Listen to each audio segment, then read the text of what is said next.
A história começa lá por volta de 130 milhões de anos, né? 130 milhões de anos atrás existia um único continente em toda a Terra, em todo o planeta Terra, que chama-se Pangeia. Então, a partir de 130 milhões de anos, foi no período Jurássico isso, começou a abrir grandes crateras, né, devido ao movimento de tectônica de placas, ou seja, são placas da crosta terrestre que começam a se movimentar, e começou a separar a América do Sul da África, e começou a formar o Oceano Atlântico. Então, essa separação da placa tectônica da Pangeia, né, essa divisão que ela teve, criou gigantes fraturas na crosta terrestre, por onde começou a derramar lava, né? Ou seja, essas rochas que nós temos aqui no Cânion do Itembezinho, em todos os cânions da região, são rochas que a gente chama de rochas ígneas, rochas magmáticas, né? Formadas a partir do resfriamento do magma da lava que derramou na crosta terrestre. Então aqui a gente tem uma sequência de derrames vulcânicos, né, que ocorreu um após o outro e foi empilhando, né, esse pacote de derrames que formou o nosso Planalto, né? E aí os cânions que estão aqui. E como que os cânions se formaram? Devido às estruturas geológicas que a gente tem. As estruturas geológicas são falhas, né? São grandes fraturas que quebram, digamos assim, a superfície terrestre. E é geralmente nessas fraturas que as drenagens, né, que a água escoa. Então esse é o caminho que a água encontra para andar, e a água promove então, né, a evolução da paisagem, né, através do intemperismo da rocha. Ela vai apodrecendo a rocha vai enfraquecendo. Como você tem diversas fraturas, né, de várias direções onde a água percola, então você começa a ter separação de blocos de rocha, e pela condição de declividade, de altura que a gente tem, esses blocos de rocha começam a cair, né? É um processo de erosão natural, né, que ocorre ao longo de milhões de anos.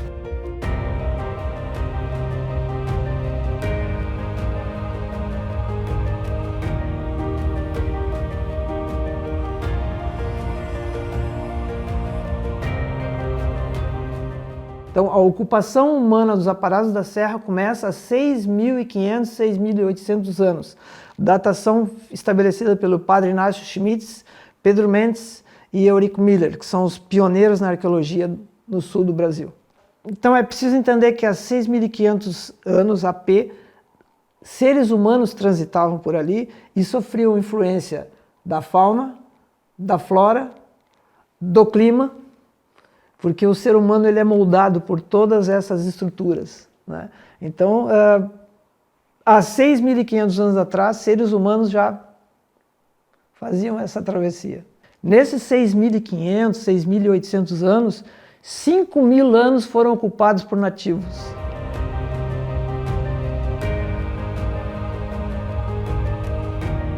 O próximo período vai ser o tropeirismo, que começa a ser 1750, que eles começam a trazer as tropas, né, de mula e descer por ali. Desciam por outros caminhos também, como conventos, enfim, faziam outras regiões, mas desciam por ali. Mas já era qual era a motivação da ocupação? Comércio.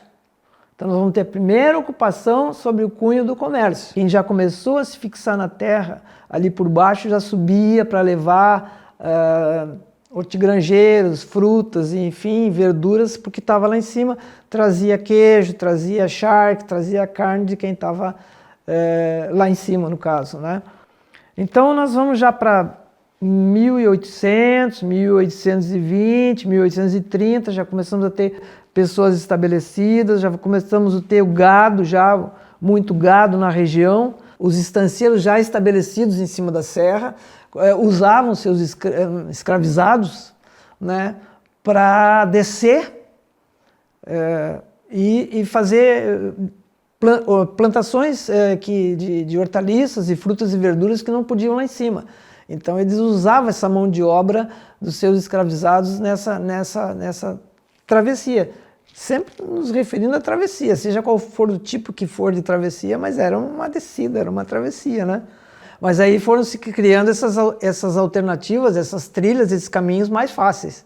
pela motivação das visitações, o registro mais antigo que se tem até agora, o pioneiro, é do grupo de escoteiros do George Black, né? 1914 a 1915. É o primeiro registro que se tem. Não quer dizer que outras pessoas não tenham feito essa travessia também sob viés de aventura, de lazer, que eu tenho a impressão que essa do George Black, com seus escoteiros, é aventura, lazer, né?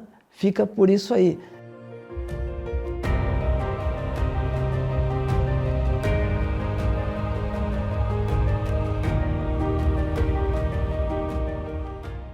Em 1932 se encontrou um filme do George Craj, com mais 4 ou 5 colegas, que também fazem essa descida, né, e filmam todo o trajeto. Talvez um filme que não tenha outro na história. Então se encontrou ainda que ele filma todo o trajeto, desde a saída de Porto Alegre, passando lá por cima, São Francisco de Paula, Azulega, Tainhas, né? E vai por ali. E faz, então, o primeiro mapa que se tem da região, que é o mapa onde ele registra a Grande Fenda. O nome do Itaimbezinho que eles dão é a Grande Fenda e a Grande Catarata. Em 1950, nós já vamos entrar na 40, 50 na fase das serrarias. E aí começa a haver uma devastação incrível. E aí vem a motivação da preservação. É a primeira vez que surge a motivação da preservação com o Balduino Rambo, que faz um trabalho de pesquisa lá em cima, sobrevoa a região, deixa um trabalho fantástico chamado A Fisionomia do Rio Grande do Sul, Balduino Rambo, né? Que vai desembocar, não estou dizendo que ele seja o motivador, mas que vai desembocar na criação do Parque Nacional dos Aparados da Serra, em 1959, 17 de dezembro de 59, com o intuito de proteger aquela região ali.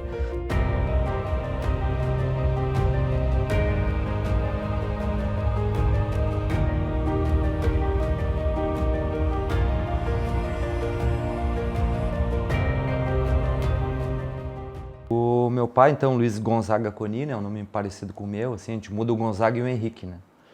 Ele começou antes de eu nascer, evidentemente, porque ele fazia remo no Grêmio Náutico União. Nesse clube, ao praticar remo, ele conheceu e fez amizade com o Edgar. Eles se conheceram, né, e começaram a criar movimentos de se encontrar finais de semana e visitar morros da região, porque ele também tinha essa intenção. O Edgar, ele além de praticar o montanhismo, assim, tem uma ligação muito forte com a montanha, com os morros, ele gostava de fotografar a natureza.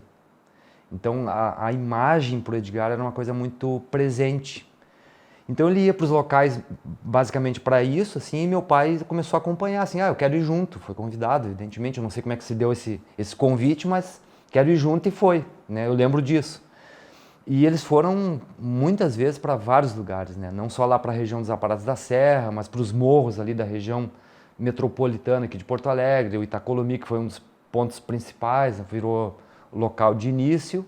E esse viés assim, de começar a se envolver com a montanha, numa ida aos Aparados da Serra, o Edgar queria fotografar as paredes, evidentemente perceber assim, se seria possível descida ou até a subida disso.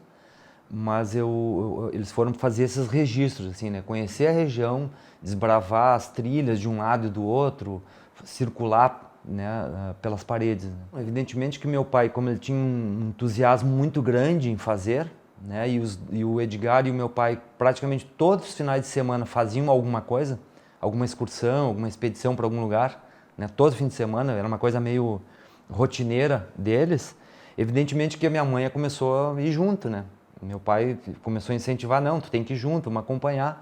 E aí eu lá na barriga dela junto também, né? E depois que eu nasci, a lembrança que eu escuto, assim, porque eu nem lembro, né, disso, foi de que entre 1 ano de idade e 2, eu acho que mais perto de 1 ano de idade, eu fui para o Itaimbezinho, junto com os dois, com meu pai e minha mãe, e eles queriam fazer uma descida, uma primeira descida até a primeira cascatinha, né, do vértice do Cânion Itaimbezinho.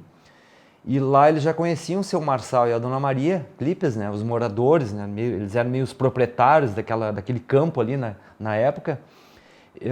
Eu lembro que eu fiquei com eles. Eles diziam, então tu vai ficar com a Dona Maria se prontificou a me cuidar.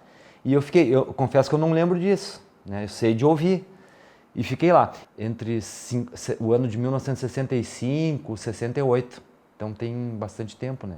Então era do grupo escoteiro Manuel da Nóbrega, e junto com o Geraldo Gayer, que é o dono do Laboratórios Gayer, né? E nós resolvemos então ir lá no Taimbé. Então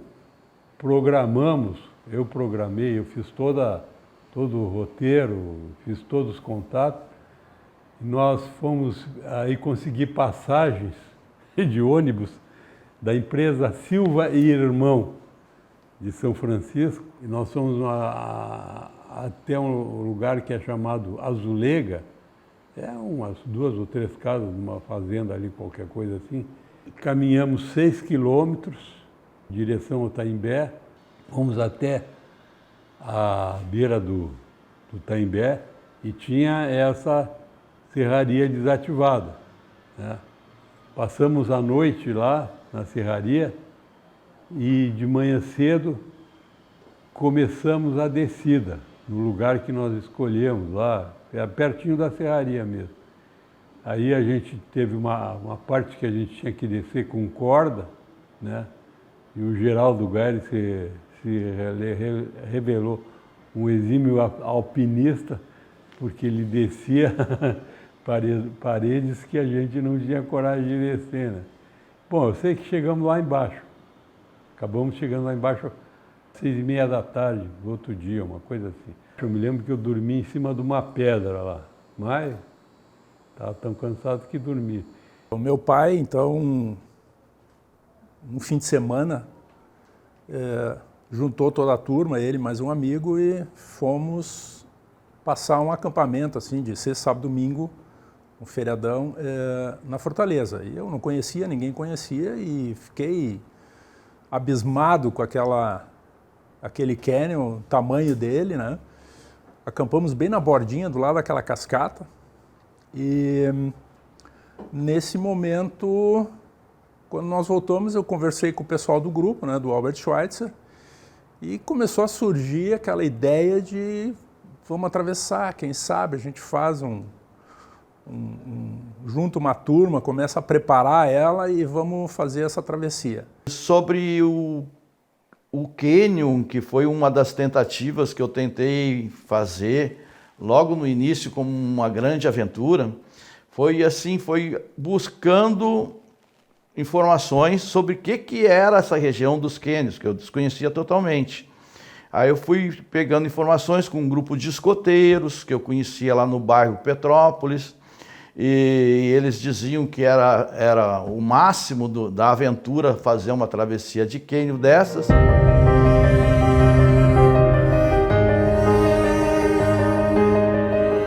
Travessia de cânion é uma coisa que já se falava nos escoteiros, tá? Os escoteiros falavam, tinha grupos que iam, mas só que eu era ainda muito pequeno, né? Eu era muito novo. Então, a travessia de cânion era uma coisa dos sêniores, não era dos escoteiros. Tropa 1 ou Tropa 2 não ia para cânion. Quem ia para cânion era a tropa sênior. E a travessia de cânion é um desafio, né? E dentro da tropa sênior, né, dessa idade de 15 a 18 anos do movimento escoteiro, o mote principal é desafio, né, e aventura. Então, assim, o que é o ápice do desafio e da aventura se não uma travessia de cânion? A gente conheceu cânion fazendo atividade escoteira, né? Então, o nosso primeiro contato, efetivamente, com o cânion foi no Jamboree Farroupilha, em 86. 150 escoteiros subiram, 150 desceram. Tivemos um acidente e que foi rapidamente solvido, assim, resolvido. E foi uma atividade de sucesso.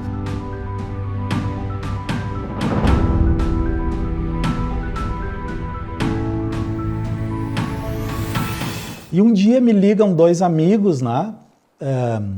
Um amigo que se chama Vicente Mena Barreto, me liga e disse, Joca, era o meu apelido em casa, né? a gente está planejando descer o Itaimbezinho e tu não quer ir conosco? E eu, claro que sim, na hora, né? Nem pensei. Quem me convidou a primeira vez para ir no Canyon foi um psicólogo, Adalberto. A gente foi para lá, eu nem sabia o que era isso. Ainda existia a primeira posada, lá nos Canyons mesmo, tinha a primeira posada, que era um bar e tudo, o seu Marçal já existia e tudo.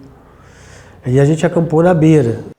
Então, alguns amigos com os quais eu frequentava bastante já na adolescência, a região de Viamão, Lami, Itapuã, fizeram uma atividade, né, de grupo, que era muito comum numa véspera de Páscoa, né, onde se tinha feriado para se desfrutar alguns dias de lazer e sabendo que haviam travessias de cânion no Parque Nacional de Aparados da Serra, especificamente o cânion do Itaimbé, convidaram a mim, né, para participar. E eu, graças a Deus, não participei. É mais aí que eu fiquei sabendo que existia. Nós nos reunimos, eram 4, 5, porque a gente pensou que muita gente seria ruim. Nessa turma, então, de 5, a gente saiu cedão de Porto Alegre, foi de ônibus até São Francisco, dali até Azulega, né? Tinha uma parada no meio do nada que indicava a estradinha que assumia lá até o Itambezinho. Bom, o que nós vamos fazer? Vamos começar a caminhar, né? Só que era longe, eram 15 quilômetros, com mochila nas costas, a coisa não era assim tão tranquila.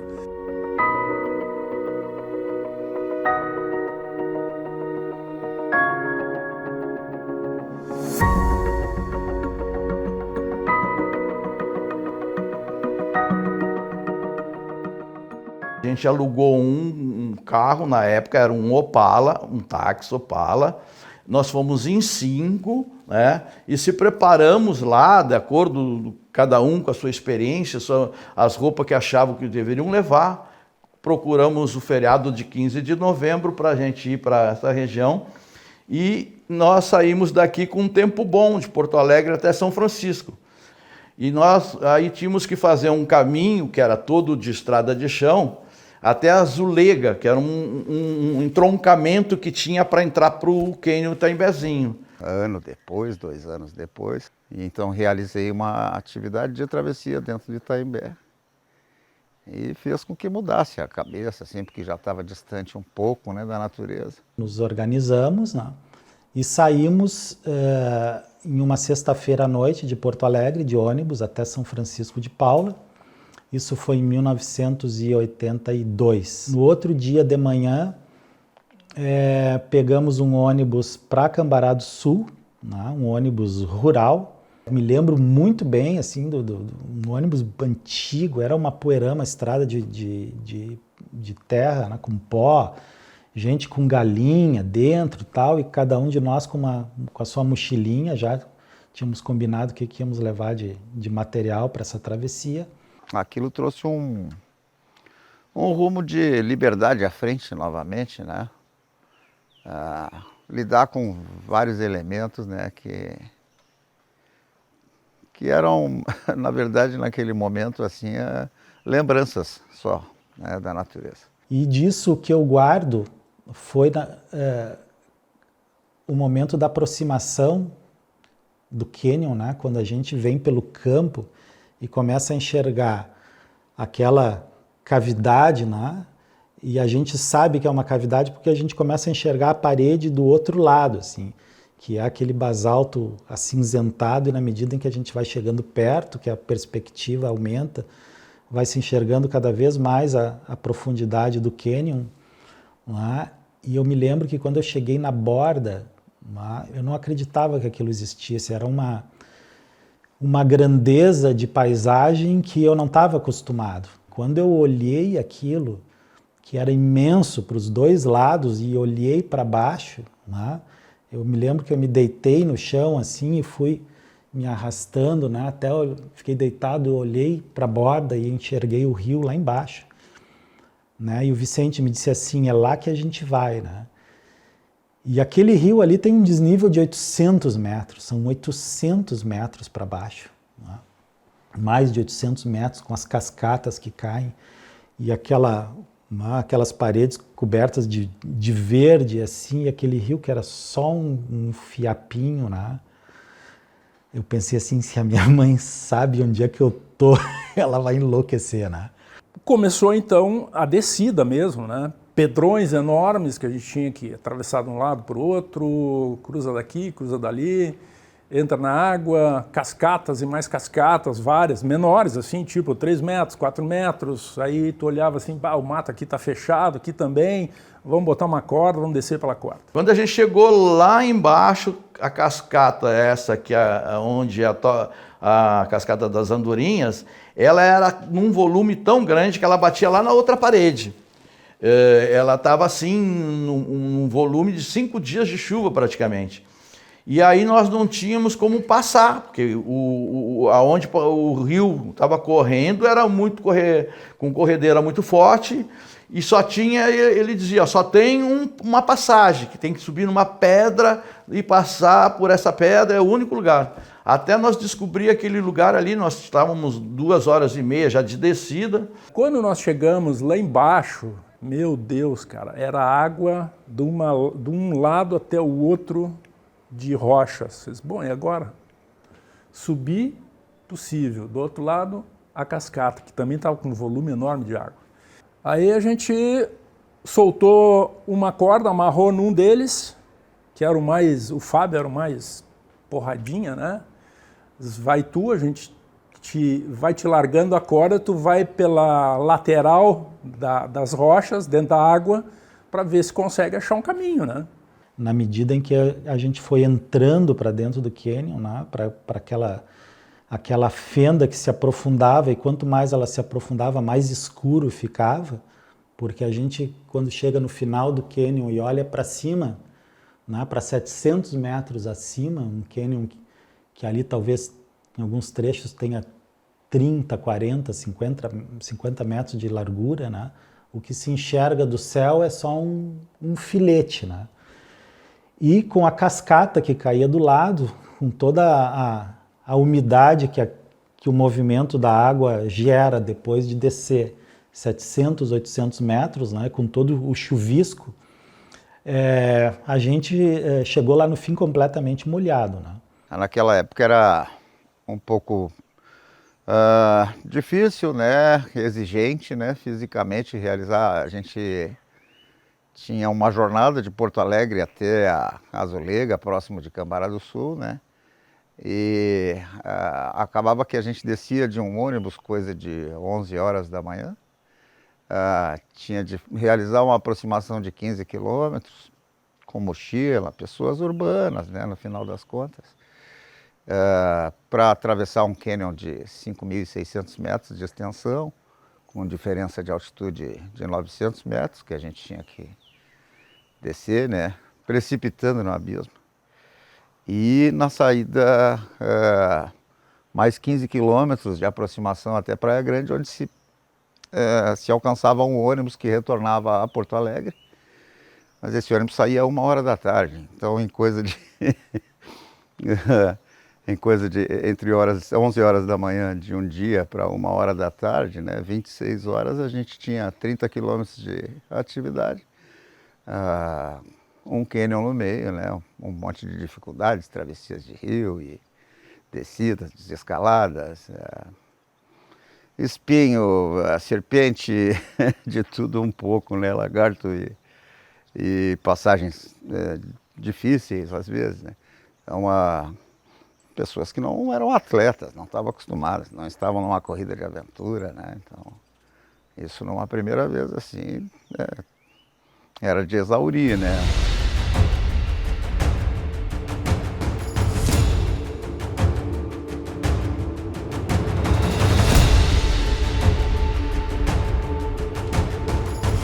Conhecimento dentro do cânion nesse momento, tá? Nesse momento das travessias ainda, era basicamente saber fazer rapel.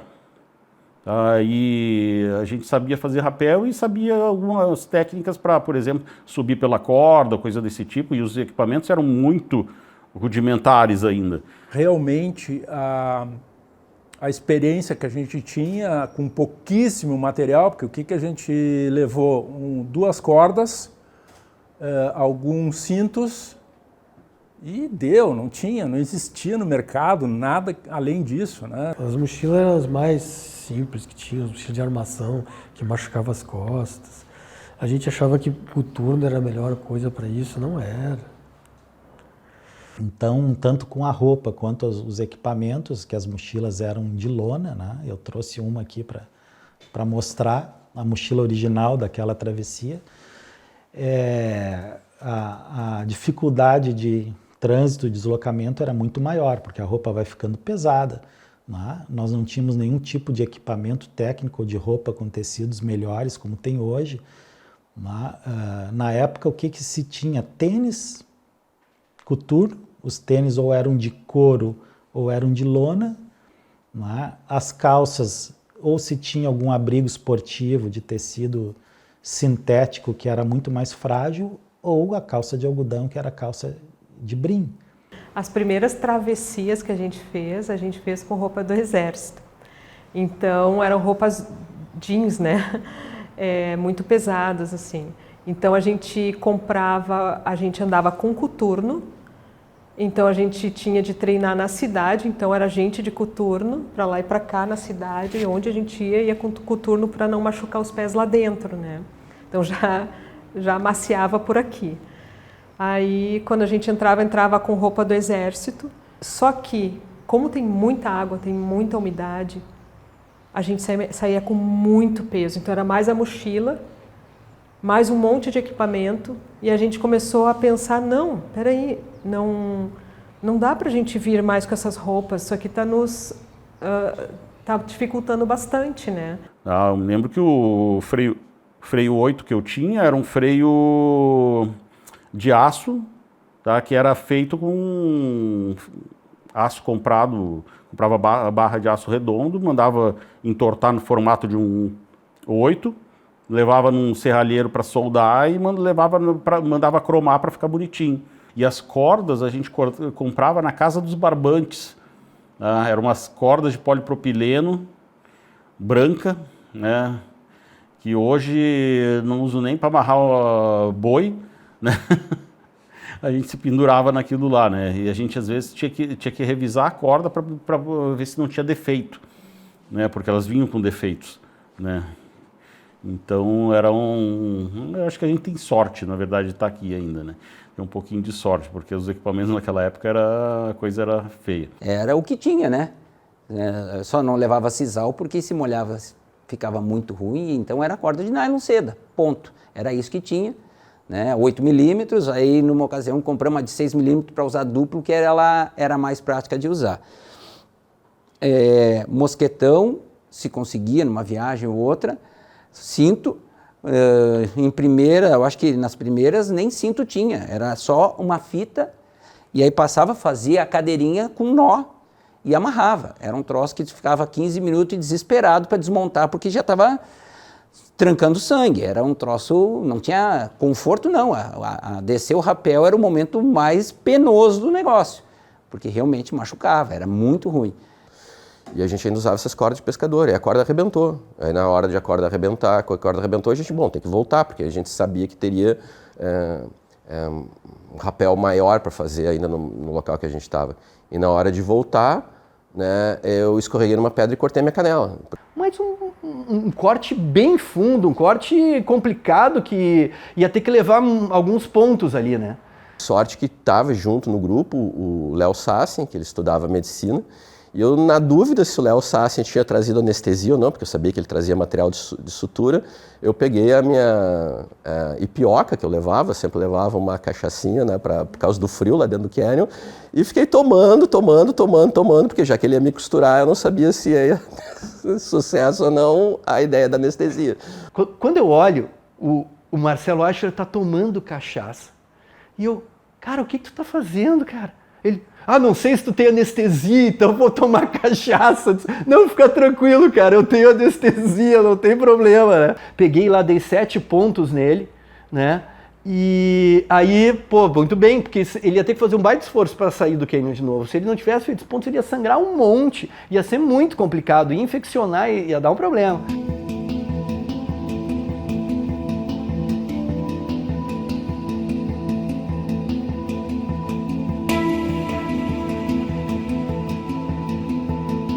O equipamento é uma mochila, que é umas mochilas do exército, bem pequena, vagabunda, não sei se tu já viu, né? E levamos mochila, uns sanduíches de pão com uvada, com geleia de uva, e só. E a faca, aquela faca de escoteiro, coisa assim.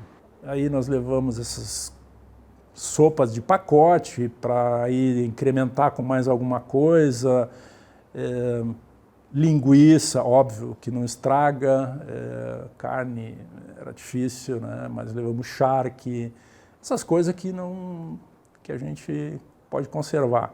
O nosso alimento era muito basicão, assim, era tentar buscar hidratação, né? Então tomava bastante água, volta e meia se trazia um suco, né? Essa primeira vez se trouxe suco, e era que suco, aquele que manchava a caneca. E acompanhado de coisas que a gente podia comer durante o dia. E era chocolate em barra e charque picado. Então a gente comia isso e era excelente, porque era sal e açúcar, né? Energia. Eu entrei nesse projeto assim, com a nutrição, né? Comecei a estudar uns cardápios mais concentrados, que na época a gente não tinha muitas opções no mercado, né? Hoje a gente acha bastante, assim, né? Mas aí na época não tinha muito, então eu comecei a estudar muito, comecei a fazer rações, eu chamava de rações. Existiam rações diferentes, a ração doce e a ração salgada, né? Que aí elas se dividiam em 6 refeições, eu fazia 6 refeições diárias, que a gente tem que estar comendo em menos tempo, né? Assim, porque a gente tem uma necessidade, uma sobrecarga, né? É uma atividade muito intensa. E até, inclusive, eu trouxe aqui mais ou menos uma ração que a gente levava para os cânions, né? Essa aqui é 730 gramas, 2.300 calorias. Então, aqui tem 6 refeições. Então, tem o café da manhã, o lanche da manhã, o almoço, o lanche da tarde, a janta e a ceia. A especialidade dela era trabalhar a alimentação. Então ela preparava rações, né, específicas, né, com pouco peso e com muito aproveitamento de energia, né, ou fornecimento de energia, melhor dizendo. Lanches e alimentações assim quentes, práticas de se fazer, breves, né, em função de também não ter gasto com combustível, energia que a gente dependia de um fogareiro pequeno, sem muita tecnologia. Havia por aí um pouco de divisão, embora todos tivessem conhecimento da área de cada um pouco era dividido a fim de facilitar o trabalho e fazer com que a divisão de tarefas e de conhecimentos trouxesse para cada um mais especialização. Que como não tinha equipamento para fazer travessia de cânion, muita coisa foi desenvolvida de mochila, de calçado, de equipamento, tipo essas redes de selva, saco para botar corda. Era tipo pesquisa e engenharia. Então, muitos dos toques que o grupo deu, inclusive coisas que foram desenvolvidas também pelo Neyton, as redes de selva, como que ia fazer com mosquiteiro, com calha e tudo. Isso aí tudo foi desenvolvimento do pessoal. Era um grupo bem conciso, assim, fizemos um trabalho muito bom. Foi muito bom mesmo.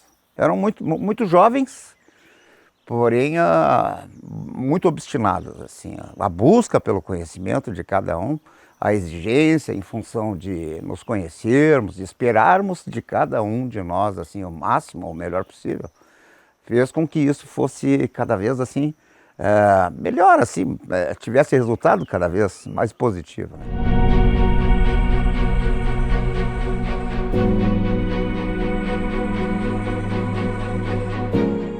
Aí eu criei em 87 a Casa do Aventureiro, junto com o Luiz Henrique, na época, porque eu coloquei ele como sócio, e a gente da Casa do Aventureiro ficou chamada Adventure Sport. Nós dávamos curso de montanhismo, sobrevivência, orientação e fazia e conduzia grupos para fazer até a travessia de cânion. Quando eu já tinha 14 anos, que eu descobri a Casa do Aventureiro, né, que era do Coni e do Paulo Porto, na época, né? Quando eu descobri a Casa do Aventureiro, eu passei a frequentar ela quase que diariamente. Como a Casa do Aventureiro foi a primeira loja no Rio Grande do Sul, oficialmente, né, a ter assim, comércio e venda de produtos para aventura, por isso Casa do Aventureiro, né? Então a gente queria vender, de ter um leque, assim, uma gama de produtos que abrangesse o maior número possível de atividades esportivas, excursionistas, né, que a gente tinha conhecimento. Então a gente tinha lá coisa para canoagem, para trekking, para cavalgada, para mergulho, para paraquedismo, para andar na selva, para montanha, né, para escalada mesmo, para montanhas de altitude. A gente tentava buscar tudo que a gente conhecia, a gente era entusiasta do negócio, então a gente queria explorar. E na verdade a gente nem sabia quase nada de tudo isso, né? Mas a gente era um explorador. E assim, em muito pouco tempo eu já estava saindo com eles, na época com 14 anos, eu já estava indo fazer trabalho de guia auxiliar nos trekkings, em seguida já estava guiando o trekking com eles. Então surgiu daí uma tendência da aventura mais profissionalizada, com mais conhecimento, que hoje tem todos esses equipamentos mais técnicos, né, que nos dão mais conforto e mais segurança. E foi num ato meio de heroísmo, loucura misturados, a começar um empreendimento que não recebia o mínimo crédito das outras pessoas. Primeiro, a gente tem a Serra Geral aqui, com certeza. Mas para quem eu falava que eu estava abrindo uma empresa de montanhismo, as pessoas me diziam, poxa vida, você está abrindo uma empresa de montanhismo e escalada no Pampa, no Rio Grande do Sul. Eu digo, pois é, mas assim, o Everest está lá no Himalaia. E as pessoas atravessam o mundo para fazer. Você não espere que as pessoas cheguem no Tibete para adquirir material. Já ali em 90, 91, o Collor abriu o mercado brasileiro, né, abriu o mercado para as importações, e a gente começou a trazer. Na verdade, eu comecei a ver que havia a possibilidade de trazer coisas, né, pelos correios, né, dos Estados Unidos, e comecei a trazer equipamento.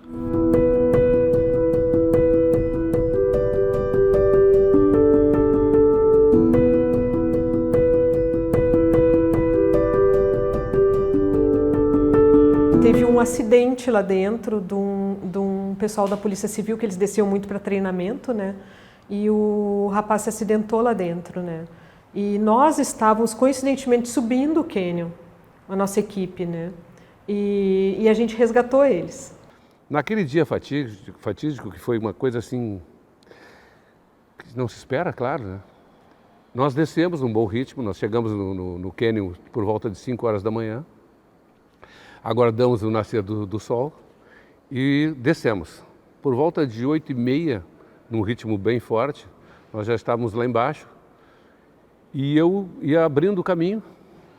E quando passei por uma parede, eu notei, porque ela não tinha musgos, era uma parede que estava lisa. Então eu disse, algum desmoronamento, alguma coisa já aconteceu por aqui.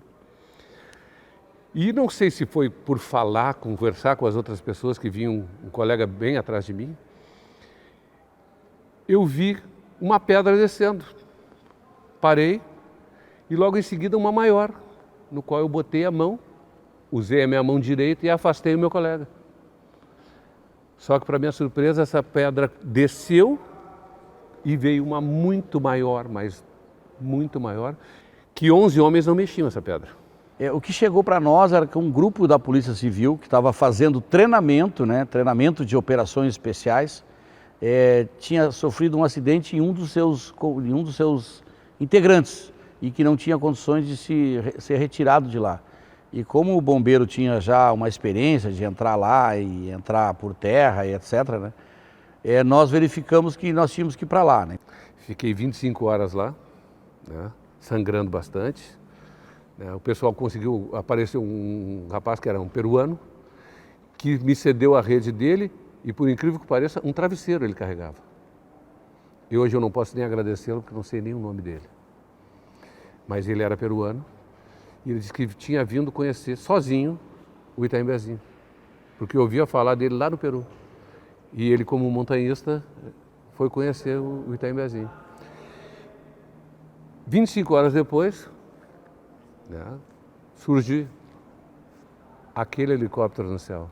Então descemos o cânion, etc., para preparar o local, com o apoio da aeronave, né, para preparar a vítima, para fazer a maca. Em determinado momento, nós íamos acionar o helicóptero para resgatar ele de lá, porque ele tinha quebrado, se eu não me engano, a perna, o braço, né, e não tinha condições de se locomover lá de dentro. Então não tinha como retirar ele de lá, a não ser assim, ser içado por uma maca, né. O resto do grupo vai a pé e esse aqui o helicóptero vai vir buscar. Quando eu vi a imagem dele descendo, foi maravilhoso. Aí abriu a porta, eu não conhecia, veio o Joel, no seu capacete azul, e olha, vamos te botar para dentro e tal. Foi tudo preparado, a maca, né? O Joel montou em cima de mim para subir, só que quando ele tenta subir, o piloto tenta fazer o helicóptero subir, o helicóptero não subia. Ele disse que tinha um vento descendente que não permitia o helicóptero ascender, não conseguia subir. Teve de descer o copiloto e daí subiu só a maca e o piloto. E a gente lá embaixo, foi muito, muito emocionante isso. Até tem umas fotos nos jornais de eu em cima da máquina e tal, né? A vítima ali, a vítima toda enrolada na maca e tal. E o helicóptero começou a içar, né, com uma distância assim, de um cabo de 15 metros do helicóptero. Né?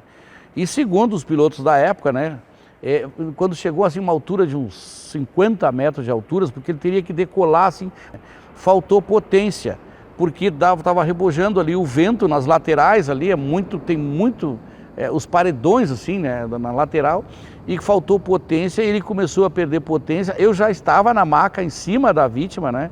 E ele começou a voltar para o chão. E aí tem um fato engraçado, né? Que todo mundo ali embaixo se mandou, só ficou o meu colega Sérgio Pássio, né, cara? Para ficar, porque aquela maca, quando o helicóptero começou a dar trepidações, e aquela maca começou a fazer um balanço, assim, muito grande, né? E eu estava em cima, né? E as minhas pernas, assim, como era em cima da maca, minhas pernas eu fico para cima, porque eu não ia deixar minhas pernas expostas também, se batesse numa daquelas pedras, né, cara? E, logicamente, ali, quando a hora que deu, o Pássio se agarrou na maca, tudo, aí aquele peso ali que, vamos lá, digamos que naquela época eu e a vítima tínhamos quase 160 quilos, digamos assim, aquele peso, quando baixou, já influenciou no helicóptero, ele estabilizou, coisa e tal. Eu desci de cima da maca, nós estabilizamos novamente a vítima, né? Amarramos mais, como fosse uma espiral nele, né? E aí deslocou sozinho, não foi ninguém com ele foi sozinho na maca, né? Então, temperatura, pressão, vento, tudo isso influencia num resgate. Todo esse contexto, né? Ele influencia num resgate, diferente de estar num ambiente aberto, digamos assim. Então, as ocorrências em cânion, elas são muito perigosas em função disso. E, às vezes, tu não tem como prever essa mudança. Quando eu saí do cânion, que eu via torres lá embaixo, a guarita lá embaixo, eu digo, agora estou salvo.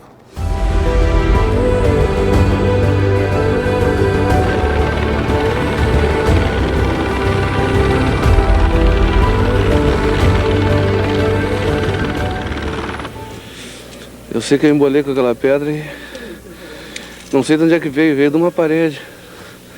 Ela caiu por cima de mim, uma caiu por cima desse braço, a outra veio e caiu em cima da perna. A ocorrência em si, ir lá, fazer o içamento, retirar, ela é uma técnica. É uma técnica, pega o helicóptero, vai lá, desce, pendura na ponta da corda, tira. O contexto todo é que torna essas ocorrências de cânion, de locais de difícil acesso, de serra, montanha, complexas. Quando eu estava fazendo o curso de bombeiro, tem uma história interessante que um instrutor estava dando aula sobre salvamento, os tipos de salvamento aquático, salvamento terrestre, salvamento em altura. E das modalidades era salvamento em cânion. E ele contou uma história para nós de uma ocorrência no cânion Fortaleza, onde um escoteiro havia falecido e as buscas se deram por bastante tempo. E ele disse, olha, aquilo lá é um dos lugares mais inóspitos que tem para vocês trabalharem. É frio, nós passamos fome, roupa molhada, acesso difícil, muito ruim aquele ambiente. E aquilo me marcou, porque eu sempre gostei de desafios e fiquei, pô, tomara que eu nunca pegue uma ocorrência dessas, né? Porque aquilo ficou assim, um lugar muito difícil. E em determinado momento, nós fomos, os instrutores pediram para que nós comprássemos cabos solteiros, cabos da vida, para fazer segurança para nós trabalharmos nas aulas de salvamento em altura. E nos indicaram 2 lugares, a Big Wall, do Rafael Brito, e a Montanha Equipamentos, do Neyton Reis. O Lisboa é um pouco mais jovem do que eu, e aparecia a minha loja com um aspecto muito juvenil. É engraçado lembrar disso, pois ele ficava sentado de cantinho, pescando, conversando com um funcionário. Eu vi um cartaz numa folhinha de ofício, curso de travessia de cânion. E eu olhei aquilo e disse, não, mas para aí. Então é esse cara aqui, é isso aqui que leva as pessoas para dentro do cânion e aí dá o acidente, as pessoas morrem, daí o bombeiro tem que ir lá. E aquilo ali me instigou. E aí eu fui conversar com o Neyton. Ficou sabendo que eu transpunha cânions aqui, ele era provedor da Escola do Corpo de Bombeiros do Estado do Rio Grande do Sul.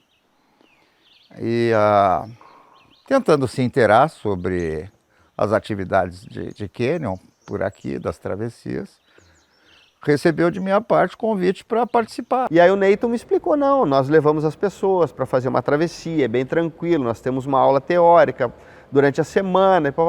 E eu, instigado por aquilo, eu vou fazer. Eu trabalhava no interior do estado, na cidade de Rio Grande, já como bombeiro, e fui transferido, em função das minhas qualificações na época, né, para a Escola de Bombeiros aqui em Porto Alegre. E aí, chegando na escola, nós tínhamos uma equipe, onde um dos meus grandes parceiros era o Lisboa, né? E ele me apresentou o Neyton, tá? Então, na verdade, praticamente tudo que nós aprendemos do ambiente natural partiu dos ensinamentos do Neyton com a Montanha Equipamentos, tá? Tanto que até hoje nós somos irmãos, assim, né? Essa relação nunca mais se quebrou. Eu fiz o curso e nós fomos fazer a primeira travessia. E a primeira travessia de todos os cursos é no Churreado, um cânionzinho pequeno, entra num dia, sai no outro. Quando nós chegamos lá, estava chovendo. E a cachoeirinha do Churreado, a primeira cachoeira, ela é pequenininha, é um fio d'água. Ela estava uma cachoeira bastante volumosa.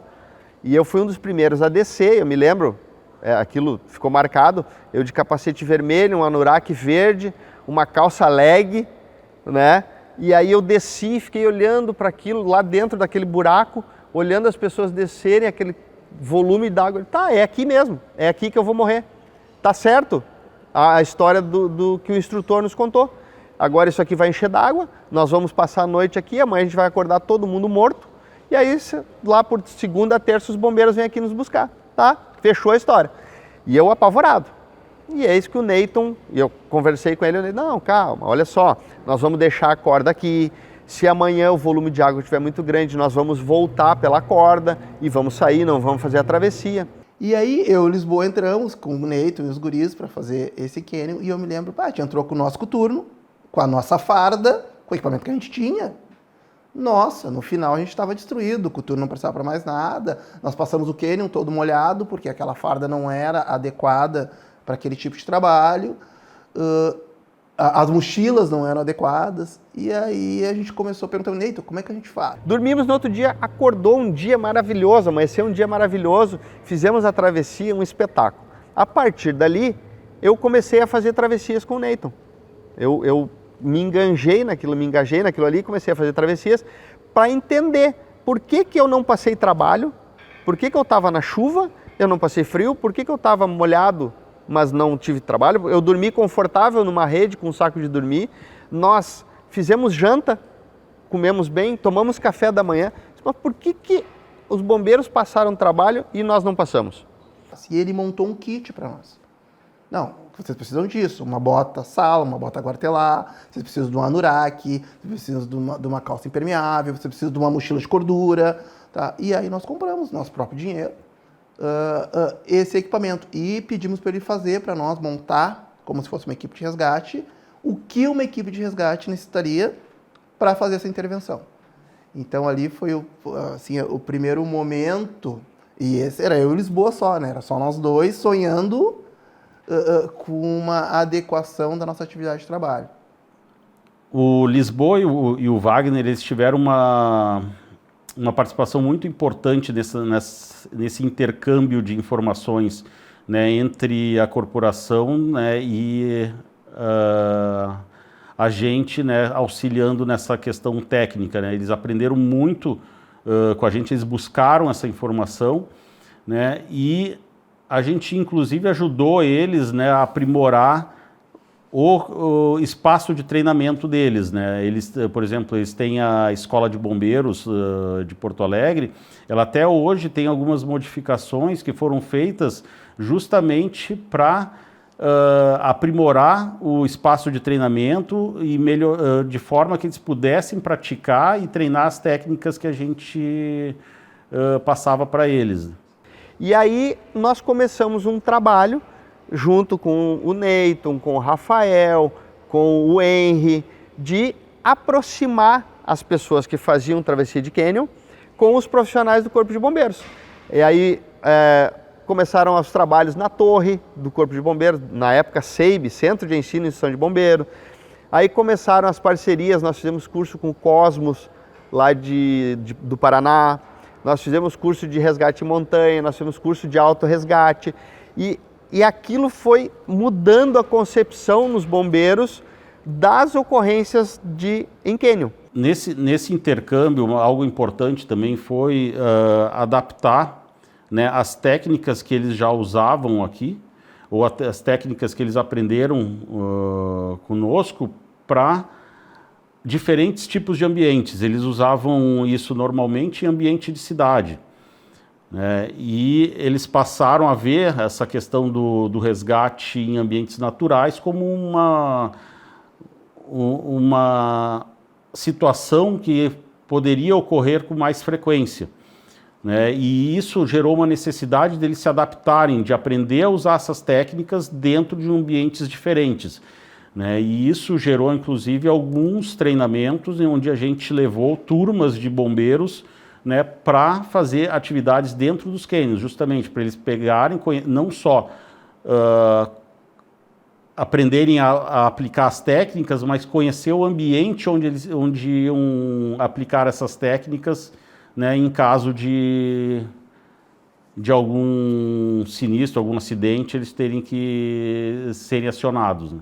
Os bombeiros, para ter uma ideia, iam para as travessias, para as ocorrências em cânion, com fardamento normal, sem um anorak, sem uma caneleira, sem uma proteção na canela.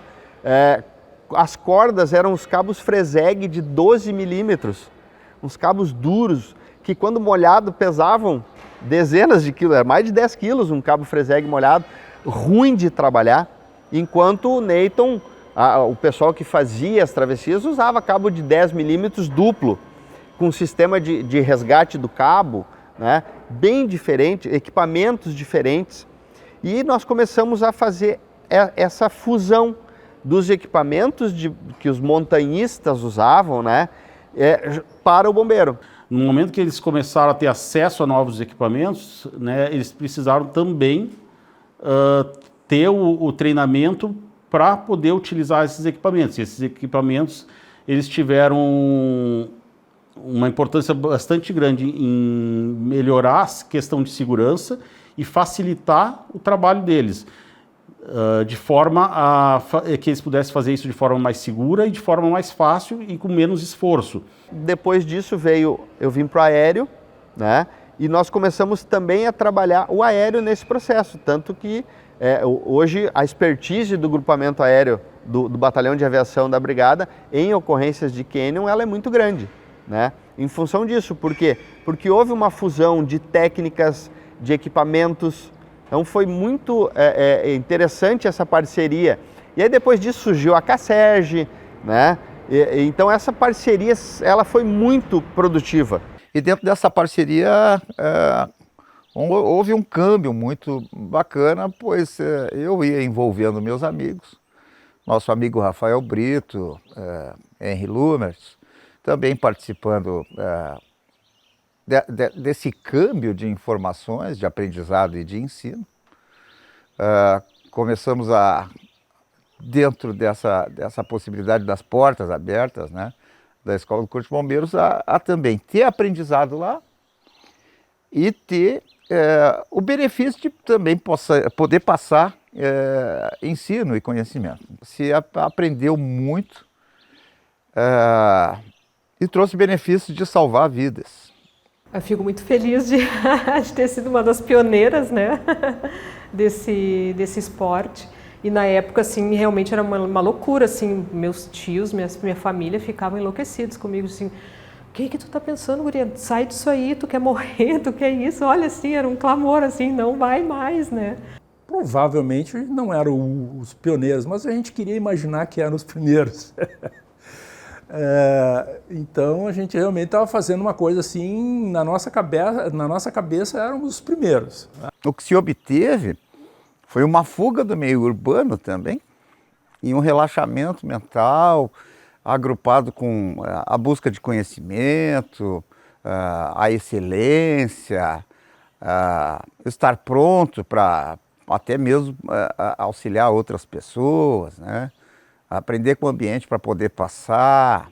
Eu gosto daquela energia, né, que os caninos transmitem, enfim. O desafio, né, ao corpo, à mente, né, para realizar essas descidas.